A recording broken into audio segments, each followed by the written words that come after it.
gandeng atuh sia teh.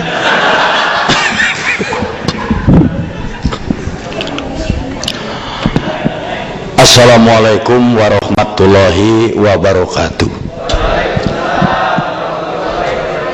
Alhamdulillahirabbil alamin. Wassalatu wassalamu ala rasulina Muhammadin wa ala alihi wa sahbihi ajmain. Ya ayyuhar rahimakumullah, qala Allah ta'ala fil Qur'anil hakim, a'udzubillahi minasyaitonir rajim, wa ma khalaqtul jinna wal insa illa liya'budun. Qala Rasulullah sallallahu alaihi wasallam, innama bu'itstu liutamima makarimal akhlak, amma ba'du. Hai. Naon jol hai. Ulah aing we nu diharupna urang Jepang hungkul. Padahal teuing. Ibu-ibu, bapak-bapak, adik-adik, saudara-saudara seagama yang dimuliakan Allah. Hari ini saya diminta untuk memberikan ceramah rohani, bimbingan keagamaan. Da maneh mah teu ngadarengikeun kabeh malotret atuh lieur aing. Sebenarnya saya bukan ahli. Barangkali yang hadir di sini juga sudah mendengar bahwa saya itu bukan kiai. Saya cuman seniman, artis, pelawak, bintang film. Iya. Naon atuh baru aya penceramah pakai sweet. Nah dikiranya saya teu bisa.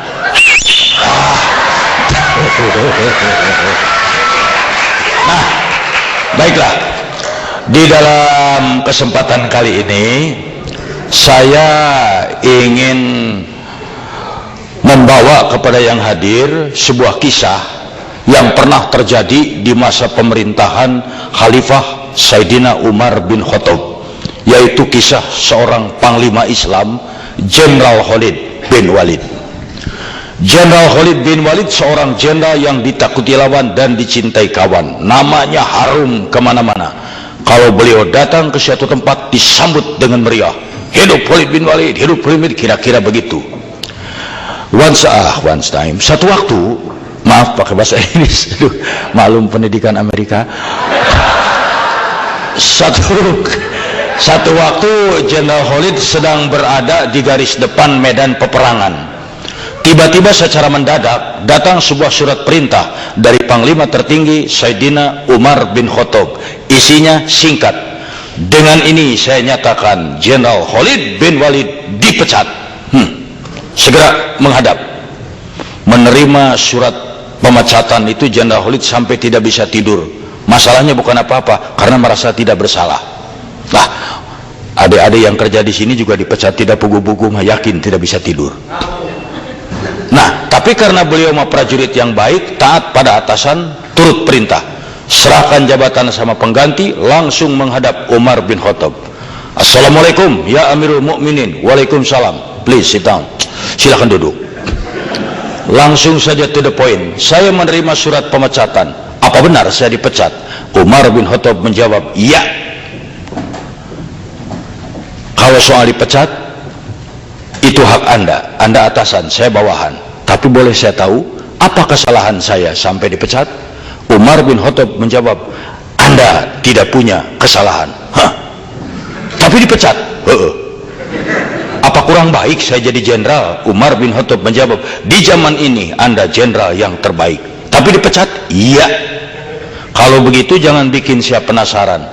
Boleh saya tanya, apa alasan Anda memecat saya? Dengan santai Umar bin Khattab menjelaskan, ya Khalid, Anda itu jenderal yang baik, panglima yang baik.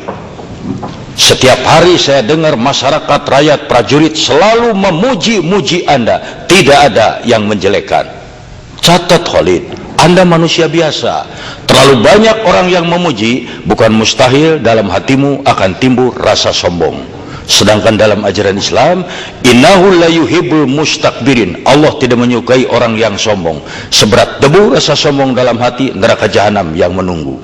Karena itu maafkan aku, wahai saudaraku, untuk menjaga agar kau jangan terjerumus ke neraka jahanam. Apa boleh buat, saya pecat Anda, supaya Anda tahu, jangankan di hadapan Allah, baru di depan Umar masih belum bisa apa-apa. Mendengar jawaban yang demikian, Jenderal Khalid berdiri memeluk Umar bin Khattab sambil menangis dan berkata, terima kasih ya Umar, engkau saudaraku. Allahu Akbar. Itu jiwa Islam. Di zaman sekarang belum tentu ada 1 dari 1000 jenderal yang begitu. Sekarang mau disuruh berhenti emung. Dan yang paling hebat, setelah dipecat, apa beliau punung? Itu punung bahasa Indonesia naonnya. Apa beliau memunung? Tidak. Beliau balik lagi ke medan perang, bertempur lagi, dengan catatan perangnya bukan sebagai jenderal, bukan sebagai panglima, tapi sebagai prajurit biasa. Bayangkan, bekas jenderal perang di bawah komando sersan. Tapi waktu ada yang bertanya, ya Khalid, apa-apaan? Anda sudah dipecat, masih mau perang sebagai prajurit lagi? Apa jawabannya? Saya perang bukan karena pangkat, jabatan, saya perang bukan karena khalifah, saya perang semata-mata karena Allah, mencari keridhaan Allah. Indah ini kisah. Nah, adik-adik, coba kita ambil inti dari sikap Jenderal Khalid. Anda bekerja di Jepang sebagai ini, sebagai itu, bersekolah di Jepang, menuntut ilmu di sini, segala, hanya satu, mencari keridhaan Allah. Wa ma khalaqtu jinna wal insa illa liya'budun. Mencari keridhaan Allah hanya satu, laksanakan perintah Allah, jauhi yang dilarangnya. Ya. Banyak zaman sekarang orang yang kecewa karena tujuannya bukan karena Allah, tapi karena sesuatu. Anda pergi ke Jepang dengan satu itikat, saya cari Jepang, cari duit, pulang dari sana ke Indonesia, punya rumah, punya mobil. Belum tentu. Saya datang ke Jepang, sulit cari kerja di sana, kita cari kerja di sini, gajinya gede segala. Begitu berhadapan di sini, penghasilan tidak seperti yang diharapkan, capainya melebihi, Anda akan kecewa. Karena apa? Salah tujuan. Seorang mahasiswa, dia kuliah karena apa? Ingin jadi sarjana. Setelah jadi sarjana, punya jabatan, punya kedudukan, rumah mewah, mobil indah, itu. Begitu lulus jadi sarjana, cari kerja pun sulit. Akhirnya apa? Dia kecewa karena salah tujuan. Coba kalau tujuannya karena Allah. Seorang mahasiswa, dia kuliah, ya Allah, begitu mau pergi, saya pergi ke kampus menuntut ilmu karena diperintahkan olehmu. Thalabul ilmi faridatun ala kulli muslim. Mencari ilmu wajib hukumnya bagi setiap muslim. Go, pergi kuliah. Mau jadi sarjana mau tidak, itu urusan nanti. Apa yang harus jadi sarjana itu sukses hidupnya hanya sarjana? Belum tentu.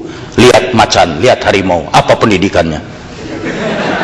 SD juga tidak tamat, tapi dokter dihakan. Sob, saya berani ngadu harimau jeung insinyur, saya pegang maung.